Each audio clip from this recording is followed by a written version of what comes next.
Okay guys, so I am going to quickly show you some things that a bariatric kitchen should not be without.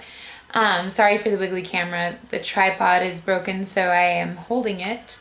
So let's get started. These are some essentials in your kitchen for healthy living. So the first thing in my kitchen that I could not live without is a food scale.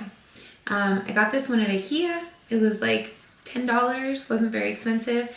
It does grams and ounces, kilograms, and pounds, which is really, really nice. You just switch it from the back. It's very, very simple and easy to use, and I like it because it's digital.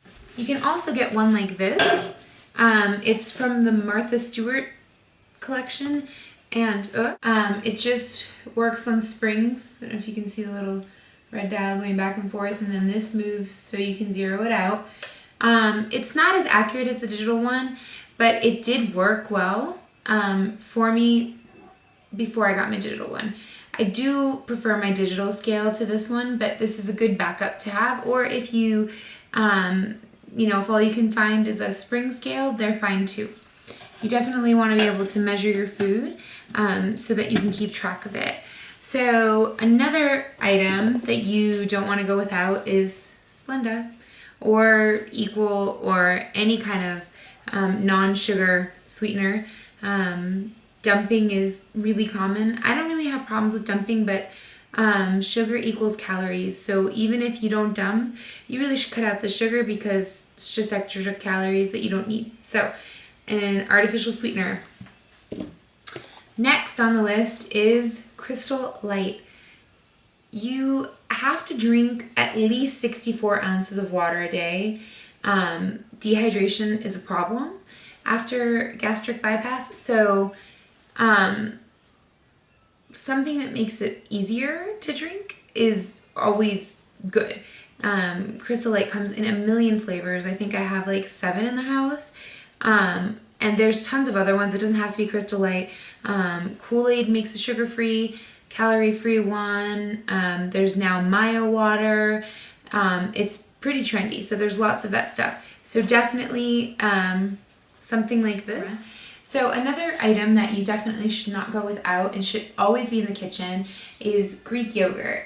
I live in Germany, so it's hard to find plain Greek yogurt with no fat in it.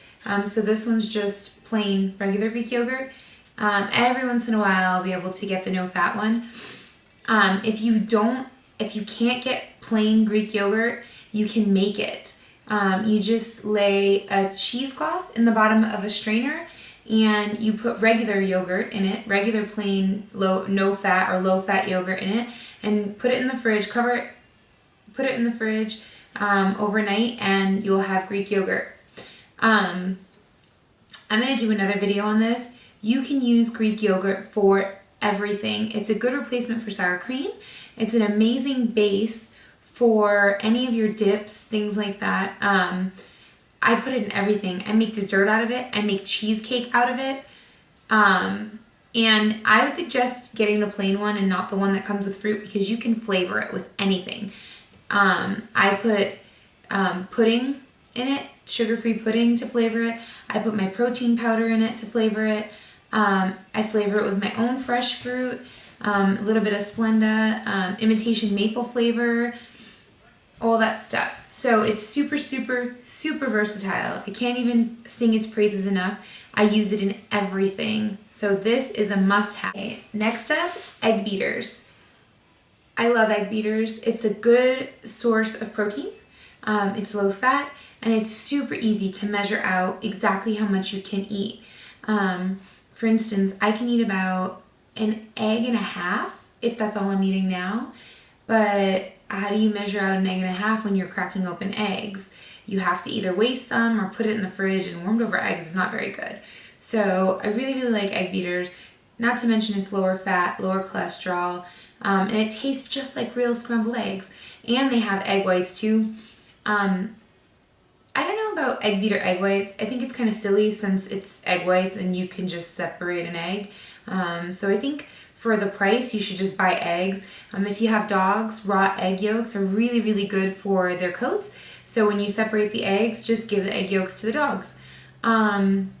So the next thing that's super important are seasonings. So I'm going to take you off of the thing here and show you my spices.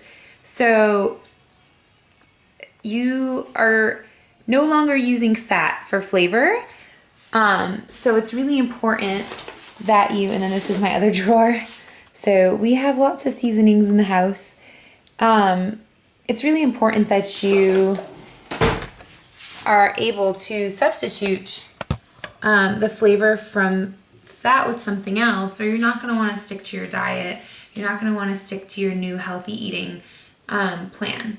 So those are just some things that are really important to have. I also always have garlic in the house and onions.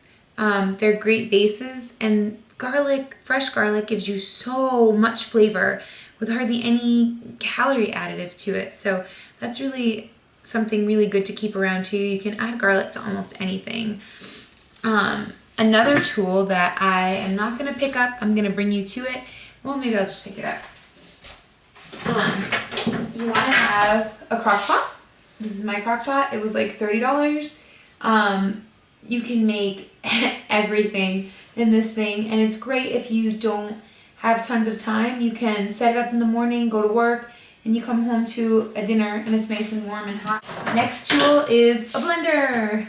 This is going to be super, super used. Super, super, super, super used. I use it to make my shakes. I use it. Hey guys, sorry about that. The file was corrupted. So as I was saying, the blender is an awesome addition to your kitchen, and you will use it for everything. You will use it to blend your shakes. You will use it to emulsify soups. And don't go cheap. Spend the money. Get a good blender that's going to last you a long time, because it's going to be invaluable. I take it out of the packaging because I buy it in huge bags, but this is PB2. I'm going to do a review on it, and I will put a link underneath where to get all of these things. But PB2 is amazing. It only has 45 calories for 2 tablespoons as opposed to 190 of regular peanut butter. So PB2, you should always have it. And that's it. So I hope you guys enjoyed, and I hope this helps prep you for what's to come. And if you have any other questions, please let me know. Bye.